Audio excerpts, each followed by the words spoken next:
उधर मरकजी अक़लीती वज़ीर मुख्तार अब्बास नक़वी ने दिल्ली तशद्दुद पर कहा है कि कुछ लोग इस फ़िक़्वाना फ़साद पर सियासत कर रहे हैं, उन्हें ऐसा करने से बाज आना चाहिए। उन्होंने कहा कि एक तरफ दिल्ली में शर्मनाक वाक़यात पेश आए हैं, दूसरी तरफ हिंदू मुस्लिम इत्तेहाद भी देखने को मिला, जो कि इस मुल्क की गंगा जमनी तहजीब की रिवायत का सबूत है।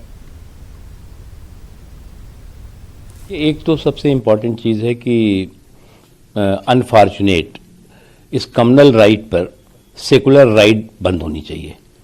इस सांप्रदायिक दंगों पर सेकुलर पंगा बंद किया जाना चाहिए।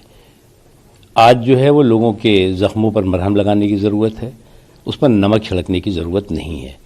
और जो लोग इस कम्युनल राइट पर सेकुलर राइट करने की कोशिश कर रहे हैं, वो शुद्ध रूप से उनके मन में, उनके मस्तिष्क में वहाँ पर नॉर्मलसी ना आए, लोग परेशान रहे, ये कोशिश है।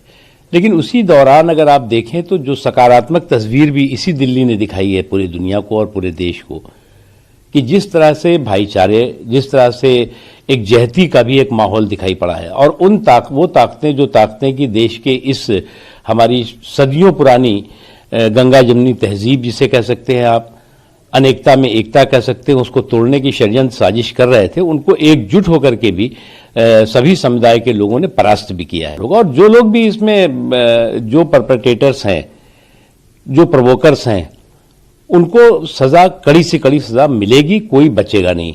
जिसने भी दिल्ली के इस अमन और चैन और इस शांति को नुकसान पहुंचाने की षड्यंत्र और साजिश रची है, वो बचेगा नहीं।